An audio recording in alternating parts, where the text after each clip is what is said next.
इस्लामाबाद आपको ले चलेंगे। ख्वाजा आसिफ और मरियम औरंगजेब यहाँ न्यूज़ कॉन्फ्रेंस कर रहे हैं। Government today, so much has happened over last 1 year. The journey, political journey of as an opposition in opposition, Imran Khan's political journey started with the cipher, and today, Shiri Mazari has written a letter to the United States for help because there are violation of human rights in Pakistan and so many other issues she has raised. A country which was being accused of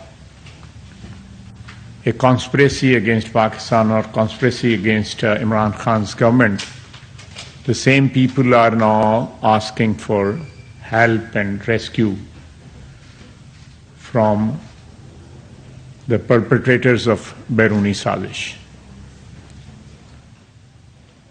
or the government of Donald Lu.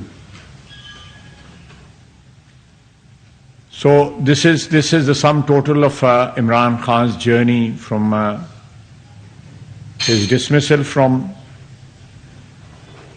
the government and today his SOS to United States. I think this is the most apt definition of what has happened in the last 1 year or the behavior of PTI and its leader Imran Khan. Nowhere in the world an accused has ever refused to appear in the court. This is being seen on television screen or being witnessed by everyone almost for last so many weeks that Imran refuses to appear in the court on different pretexts, security reasons or reasons of being a victim or so this is and then his appeal in the court is accepted while he's still sitting in the car, and he actually attacks the courts, or the courts are mobbed by his supporters. Whenever he appears in the court is intimidated. They come under pressure, they face threats, and when police is sent to his residence to arrest him and produce him in the court, the police is attacked with Molotov cocktail. So this has never happened in Pakistan. During his regime and in the past also, opposition workers, leaders were arrested and they always surrendered in a very graceful manner, in a dignified manner as political workers to whatever victimization was taking place. They never physically contested their arrest, never abused or maligned the courts where politicians were victimized during martial laws, during military governments. But this sort of victimization and hounding was never there. Politicians were hanged. Zulfikar Ali Bhutto was hanged. It was a judicial murder. Bibi was martyred by Benazir Bhutto was martyred by the terrorists. Nawaz Sharif was removed from government thrice. Murder. Bibi was martyred by Benazir Bhutto was martyred by the terrorists. Nawaz Sharif was removed from government thrice. But we never resorted to the methods or sort of things which are taking place and have taken place in last 3-4 weeks, violating the law, violating the constitution. So we are actually governing this country, the present government, under circumstances which are pretty difficult, both administratively speaking, financially speaking, and obviously, ultimately, politically speaking also. So this is the backdrop in which we are at the moment governing the country and trying to give the best. We do realize that the political capital we had when we took over or when we moved the vote of no confidence, over the period it has depleted. We have paid a cost. We had the option of after the dissolution of the assembly or after the vote of no confidence to dissolve the assembly and call for new elections. But we were in the middle of a negotiating arrangement with the IMF, and interim government perhaps could not do that as effectively as a government in power, elected government in power. So that was a difficult decision, and we decided to risk our political capital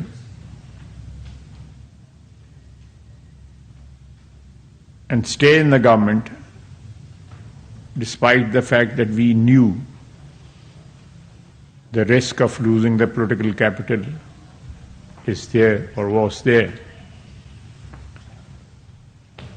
Even today, we are trying to manage the situation, and every day there is a crisis precipitated by Imran Khan, and we are handling it. And inshallah, we'll come out of it successfully. And governance in the coming days, coming weeks, coming months, the economic situation, all these things which are the moment at peril will improve, inshallah. I'm ready for questions. Thank you. Before we open the floor for questions and answers, we would like you to see a video that when the police went to arrest Mr. Khan to comply with the orders of the court, he just not only defied the order, violated the law, but also attacked the policemen, and also how he used women and children as human shield. So once you watch this video, and then we'll open the floor for questions and answers. Open the floor now, and I'll just give the names, and you please briefly introduce yourself, your outfit, and then we start the question. So I'll start with BBC, Charlotte Times. Sorry? Are you from BBC? No, Times. Times, okay. So we start with you, Charlotte. I don't have a question. You don't have a question. Sophia? I'm CNN. Assalamualaikum. I'm the Pakistan producer for CNN. I think from the video that we've just seen, and from a lot of videos that we're seeing generally from people on social media, there's clearly a lot of civil unrest in this country. My question is, Imran Khan had tweeted on Tuesday night in the midst of all that chaos that he's willing to engage in talks. And I recall the Prime Minister had also said on Monday, and I know a lot has happened since then, Monday the 13th, that he was willing to engage in some semblance of talks. Again, a lot has happened since then, but is there reluctance on the PTI side, or is it from the government side? is there any possibility whatsoever that talks can take place at all with all of the political stakeholders as of right now? Thank you. Since last 1 year, and even when he was in power, we made an offer of building up some sort of consensus, at least on our economic policies. Now that offer was rejected and spurned by the then Prime Minister. During last 1 year, he has offered to talk several times with the establishment, with the military leadership, but not the political leadership. That is one. Despite the fact that opposition or the present government was willing to talk on so many occasions in last 1 year, but he kept on insisting and went to the extent of that time trying to approach the present leadership of Pakistan Army, and they are not responding. I want to talk to them. I want to meet them. And before that, he spoke to or approached through the President, General Bajwa, met him twice, tried to negotiate with him, even offered him extension for life. It is on record. Despite all that, he has not materially offered anything to the present government for a dialogue or for some sort of negotiations on that. I'll just add one thing to it. We are ready to talk for the sake of peace in our country, for sake of not for only the present government, but the coming generations, that we must have some sort of consensus on major issues which we are facing for last so many decades. We are not in favor of a transactional dialogue. We need something which is comprehensive, which covers everything. There are so many issues. One can debate on that and have perhaps a long debate on that. But in short, what I'm trying to say is that a comprehensive dialogue on the problems Pakistan is facing is always welcome. But transactional dialogue, which does not address the issues this nation is facing today, and perhaps the situation is getting worse by every passing day. So these issues, one must realize that these issues should be addressed as soon as possible. Yes, so a comprehensive dialogue, yes. A transactional dialogue, it will be a waste of time. Minister Asif, D&D from National Public Radio. As you may be aware, Mr. Khan has made multiple interviews to Western media in particular to project his point of view on what's been happening in Pakistan. I'd love to just get your responses to some of the claims that he's made. First, he has claimed that the government is seeking to outlaw him, a claim that was echoed, to disqualify him, a claim that was echoed by Zalman Khalilzad on Twitter. Disqualify him? To disqualify him okay. quickly. He also alleges that there's even attempts to kill him or plans to kill him. I would love to get your responses on that. And just on holding the federal elections, is there a plan to hold the federal elections on time? And my final question, bear with me, is are you concerned that the political tensions now could spiral into more extensive or more violent clashes in the coming weeks or months, based on the very videos that you have aired right now? Thank you. It's a bit lengthy question, you know. Yes, sir. Sorry. Let's hope I can keep track of it. Violence, yes. There is every possibility that this violence can, escalate and get into an ugly situation. We are aware of that. That risk is always there, because Imran Khan is a desperate man. He has demonstrated the violence of the sort which we have witnessed in the last few weeks This has never happened in Pakistan.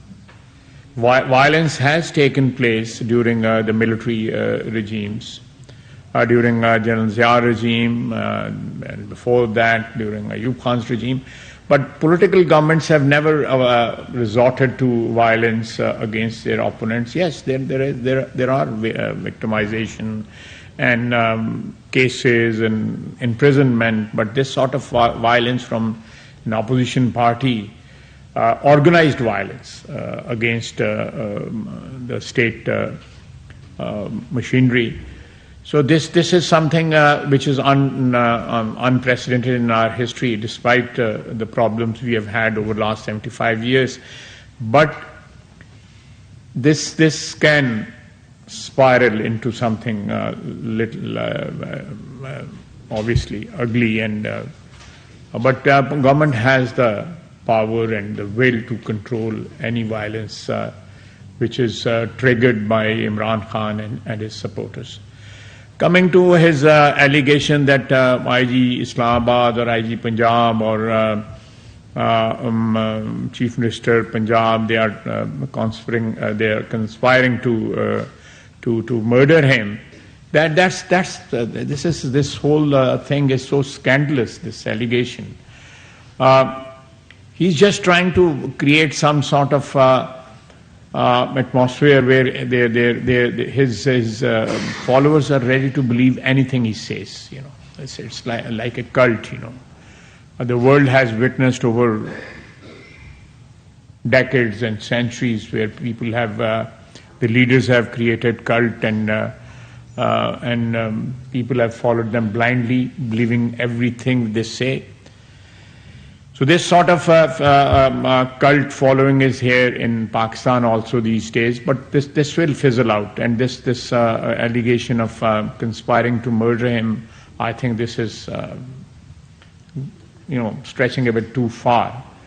The sort of lies he has been fabricating over the last 1 year, starting with Cypher. I'll again say that on one hand he's he was accusing General Bajwa of conspiring against him or aiding his opponents, and on the other hand he was offering him extension for life, and then accusing the United States of America of conspiring against him, taking even names, and now he's again flirting with the American government through lobbyists, and approaching them for some sort of intervention or some sort of aid or help, because they are being victimized, so-called victimization of PTI in Pakistan. So he'll tell you one thing today, and tomorrow he'll tell you something which is diagonally opposite, completely opposite, So his utterances are completely irrational. Perhaps his followers do believe whatever he says, but most of the people have lost track of what he has been saying over the last 1 year. Voice of America. She had a third question, whether the government does plan to hold the national elections. Obviously, national elections are due in October, and they will be held on time. Now I will follow up on that question. They were due also on the 30th of April. And there were no national elections, provincial elections. Punjab provincial elections were due on 30th of April. Then the CN has been taken by the Election Commission. They are, according to the Constitution, that is the body which is supposed to hold the elections and empowered to hold elections. But that very order has been called into serious question. The IMF has rejected the claim that it has anything to do with holding of any constitutional practice in Pakistan, like holding of the Punjab elections, number one. IMF? Yeah. I'm not aware of it. They gave a press release. Because this is a factor mentioned in the election order, that because of the understanding with the IMF, the government is unable to provide funding for the elections. That's number one. Number two, the prevailing law and order situation was cited in the Election Commission order. And in that order, the briefing about the security was given to the Election Commission on February 8th. And the incident cited in that briefing happened a week later on February 16th, the Jaffa Express bombing. So there are serious anomalies in this election order, and you're still defending it. No, but let me, since February, in last 1 month or couple of months, the security situation has definitely deteriorated, We lost a senior army officer day before yesterday to terrorism. The terror incidents have increased. They have escalated over the last 2-3 months. So that's not something. The evidence is there. That's not something which is something of our imagination or something which we have concocted or invented. So security situation is there. I'm not aware of but definitely I'm aware of the fact that Ministry of Finance said that under the present circumstances, we are going through some very tough time, financially speaking. So we will not be able to provide funds for elections, which are, if you hold these elections now on 30th of April, and then again in October. So you are providing funds for the elections twice in a year. Secondly, the commitment which our army has at the moment because of the internal and external threats, they said that deployment for almost 1 month. It takes about a month to deploy forces for elections on polling stations, and especially the static duty. They have to take over the polling stations as it happened in 2018. They manage the polling station.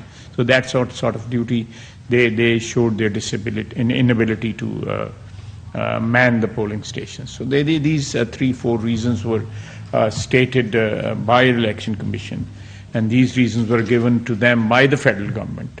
And based on these reasons, they have decided to postpone the elections till October, and they are given the new date, which coincides with the national elections, the federal elections. From KKB and DW. My question is regarding the letter Shiri Mizani has written to the Human Rights Commission. The concern is in the initial, they were bringing up the cipher issue and all that, and they were against the intervention. But now they are themselves seeking support from the international organizations to intervene and resolve this issue. Where do you see this is taking our country to? This is the right approach? At first you were against their intervention, and now you are approaching them themselves? You can add on to that.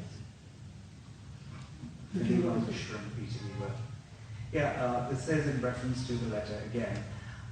We do see maligning the image of Pakistan as far as the international forum is concerned. Pakistan is already in a very vulnerable state, right? And we can't afford any such things.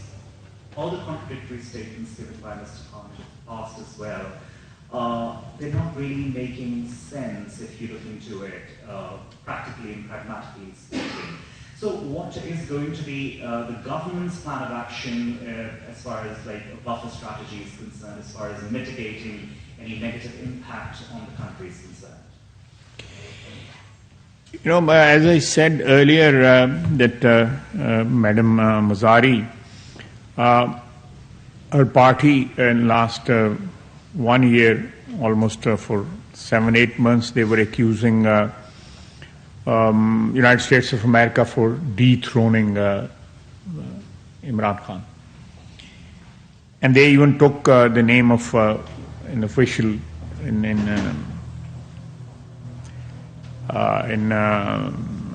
the State Department. Actually, I met this gentleman in September in the United States, and he tried to introduce himself to me that I'm Donald Lu. You are very well known in Pakistan. You don't need any introduction.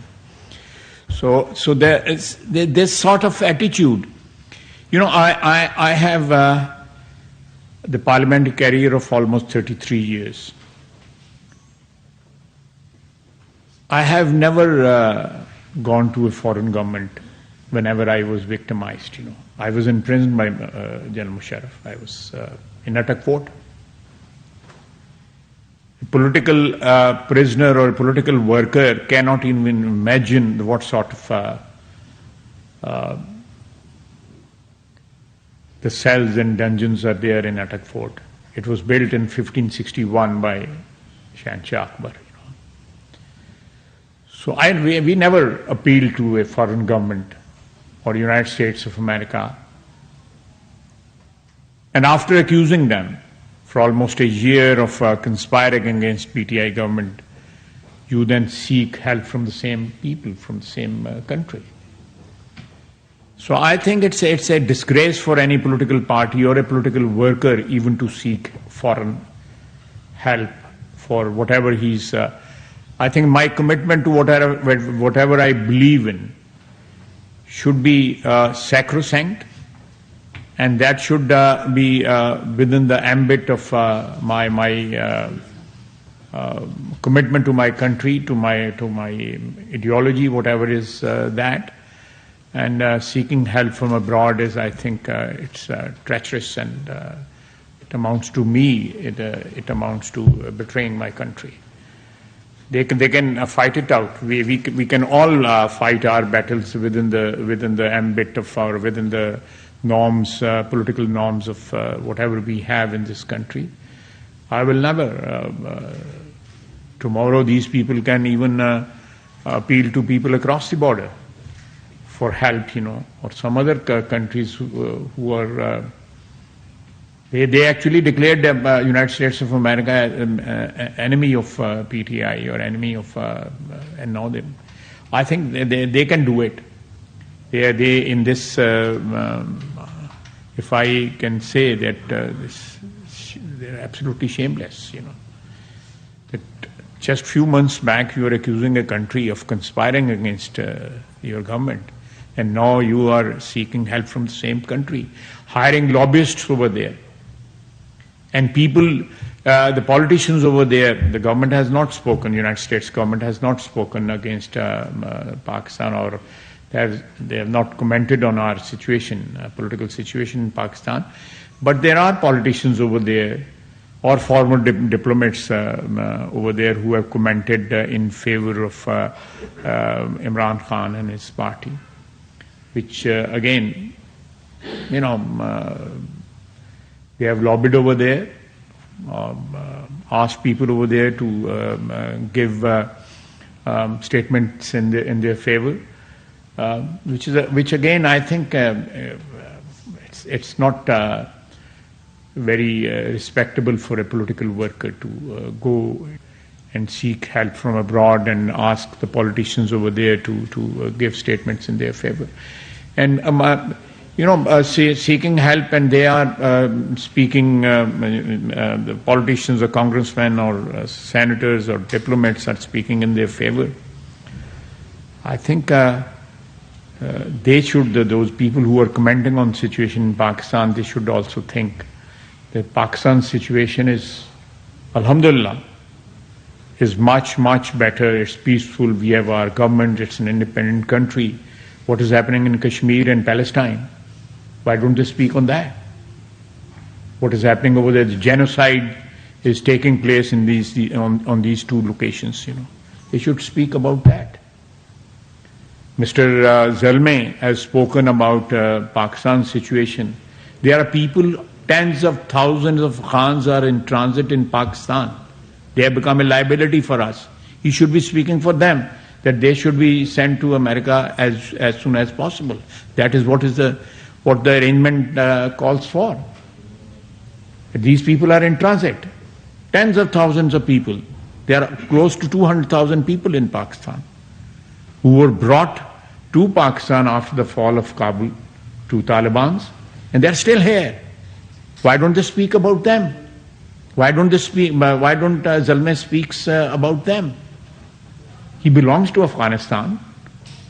He owes it to them. He should speak about them. He should actually speak to his government about them, that they should be repatriated from Pakistan as soon as possible. Pakistan cannot. Pakistan is already, burdened with 5 million Afghan refugees, which have actually swamped our economy over last 40 years. So we want to live in peace. We want to live in peace with Afghanistan, with our neighbors. But these liabilities, it's time that these liabilities which are on our shoulders, these liabilities should be liquidated. Harun, from Independent Urdu. Coming back to the election, holding of elections question. Are you, by defending the Election Commission's decision, not creating a very bad precedence constitutionally of delaying elections and not holding them within 90 days? And the second question is about this new task force that has been created. Do you have any details you can share about to stop criticism of establishment, the military and other news today on social media? No task force has been created to whatever you were saying. I'm not aware of any task force. A committee has been formed. I'm aware of that. I think there are 4 or 5 members of those. Whatever arrangement has been made. But no task force. I think task force. The word task force, translates into something else.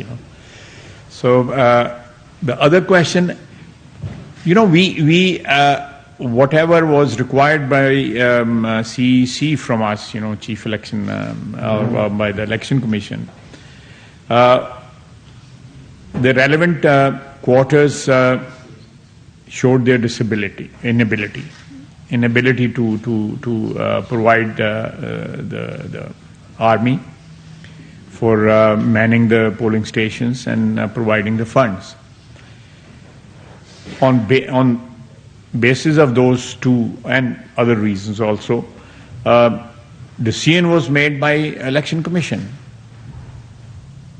It's a constitutional body. They are independent to make their decision.